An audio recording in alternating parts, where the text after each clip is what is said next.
Hi, hello, அனைவருக்கும் வணக்கம் மக்களே. அற்புதமான வணக்கம். நான் வந்து எவ்வளோ அன்பு சப்ஸ்கிரைப் கஷ்டப்பட்டு இந்த பெருமக்களே, வேலைக்கு வந்தேன். எனக்கும் ஒரு சப்ஸ்கிரைப் என்ன பண்ணிவிட்டு வேலை லைக் பண்ணிவிட்டு அப்படின்றத ஷேர் கண்டிப்பாக பண்ணிவிட்டு கமெண்ட் வீடியோவில் பண்ணிவிட்டு சொல்கிறேன் போங்க மக்களே. பாருங்கள். எங்கள் வீட்டில் யாருமே வந்து 12வதுக்கு மேலே எங்கள் சொந்தக்காரங்கலேருந்து யாருமே சரிங்க. அதாவது என்னோடய ஏஜுக்கு கீழே இருக்கவங்க, என்னோடய ஏஜுக்கு மேலே இருக்கவங்க, சாரி தப்பாக சொல்லிட்டேன்னா, என்னோடய வயசுக்கு மேலே இருக்கவங்க யாரும் 12வதுக்கு மேலே படித்ததே இல்லை. எனக்கு அப்புறம் வர ஜென்ரேஷன் கொஞ்சம் படிக்கிறவங்க அப்படின்னு சின்ன வயசு தானே, அவங்களாம் படிக்க வச்சாங்க. அது கூட பெரிய விஷயம் இல்லைங்க. என் வயசு வரைக்கும் 12வது வரைக்கும் மேலே படித்ததே இல்லை. நான் மட்டும்தான் படித்தேன். ஏதோ 12த்தில் கொஞ்சம் தான் மார்க் எடுத்தேன். அதுவும் அந்த 12த் எக்ஸாம் அப்போது அந்த அம்மா இந்த மாதிரி சம்மர் டைம் தானா, நல்லா அம்மை போட்டிருந்துச்சு. இந்த கொத்தமல்லி அம்மாங்க செம்மையாக போட்டிருந்துச்சு. தமிழ் எக்ஸாம் மட்டும்தாங்க நல்லா எழுதினேன். வேறு எந்த எக்ஸாமும் ஒழுங்காகவே எழுதலை. ஏதோ நான் கடைசி டைம்லாம் படிக்கல, கொஞ்சம் முன்னாடியே படித்து வச்சிருந்தால அப்படி எக்ஸாம் எழுதிட்டேன். அப்புறம் கொஞ்சம் ஓரளவு பர்சன்டேஜ் மார்க் வந்துடுச்சு. அப்போல்லாம் வந்து பர்சன்டேஜ் தான், டோட்டல் மார்க்லாம் இந்த கம்மி தான். அப்புறம் நர்சிங் போட்டேன். அப்புறம் கவர்மெண்ட்டில் கிடச்சிருச்சு. நிறைய பேருக்கு கவர்மெண்ட் வேலை இல்லை, வேலைக்கு போகிறதுல ஒரு ஈஸியான ஒரு இதுவாக இருக்கும். ஆனால் எங்களோட ஃபேமிலி சுச்சுவேஷனுக்கு இது வந்து ரொம்ப கஷ்டம். யாரும் இதுக்கு முன்னாடி 12வதுக்கு மேலே படிக்கலன்னும் போது நான் போய் கிடச்சிதுன்றது பெரிய விஷயம் தானே. இதை படித்து அப்புறம் வெளியே வர டைமில் என்னாச்சுன்னா, கொஞ்சம் ஸ்ட்ரைக்கு, நம்ம நாட்டில் தான் வந்து அப்பப்போ ஸ்ட்ரைக்கு அது இது எல்லாம் நடக்குமே. அதுக்கப்புறம் எம்ஆர்பின்னு எக்ஸாம் வச்சாங்க. நிறைய ஒரு ப்ராப்ளத்தால் எம்ஆர்பி அப்படின்னு சொல்லிட்டு எக்ஸாம் வச்சாங்க. அந்த எக்ஸாம் எழுதி எக்ஸாம் எழுதி தாங்க உள்ளே வந்தோம் கவர்மெண்ட் வேலைக்குள்ளே. அதுலேயும் பாஸ் ஆகிட்டேன், உள்ளே வந்துட்டேன். இப்போ வேறு எக்ஸாம்லாம் எழுதுறாங்க, நீட் எக்ஸாம், ஏதாவது வேறு இந்த குரூப் 4 குரூப் 2 அதெல்லாம் எழுதுறாங்கன்னா உடனே கவர்மெண்ட் போஸ்டிங், உடனே நல்லா சேலரி இல்லையா. ஆனால் இந்த ப்ரொஃபஷனில் அப்படிலாம் கிடையாது போல். 10 வருஷம் வெட்டியாக உட்கார வச்சுட்டாங்கங்க. எவ்வளோ சம்பளத்துக்கு நான் திரும்ப ஜாயின் பண்ணேன்? 7500 ஜாயின் பண்ணேன். அதுக்கப்புறம் 18,000 ஆகினாங்க. இந்த 10 வருஷமாக இந்த 18,000 மட்டும்தான் வாங்கிட்டு இருந்தேன். எனக்கும் பத்தாது, பிள்ளைங்களுக்கும் பத்தாது.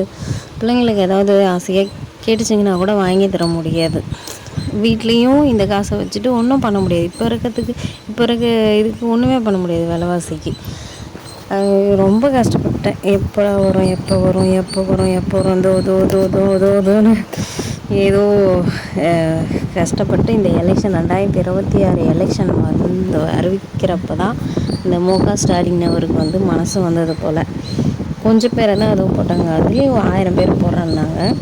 அதுக்கப்புறம் ஒரு 700 பேர் போட்டாங்க. அதுக்கப்புறம் 100 பேரை போட்டாங்க. அப்புறம் 700 பேரை போட்டாங்க. இப்படி பிட்டாக போட்டாங்க.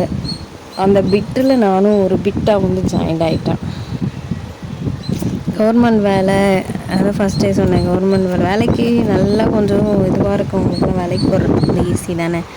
இந்த மாதிரி இல்லாதவங்க, கஷ்டவங்க, ஃபஸ்ட்டு கிராஜுவேட் அப்படின்னு போது எல்லாத்துக்கும் கஷ்டம் தானே.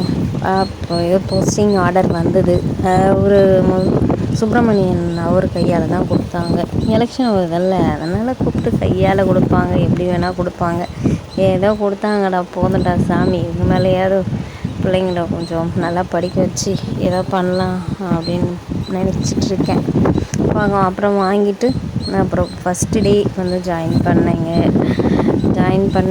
ஃபஸ்ட் நாள் ஜாயின் பண்ண ஃபோட்டோவும், லாஸ்ட்டு அந்த 18,000 சம்பளம்னு சொன்னாலங்க, அதில் இருந்த ஃபோட்டோவையும் நான் அப்லோட் பண்ணியிருக்கேன். ஒரு ஞாபகமாக இருக்கும் அப்படின்னு சொல்லிட்டு போட்டிருக்கேன். ஏன்னா ஃபஸ்ட்டு 2வது நாளே 3வது நாளே வந்து நான் வந்து ஜாயின் பண்ண ஹாஸ்பிட்டலில் வந்து ஓப்பன் பண்ணாங்க. ஸ்டாலின் வந்து அந்த நியூ பில்டிங் வந்து ஓப்பன் பண்ணார். உதயநிதி அவர் வந்து ஓப்பன் பண்ணார்.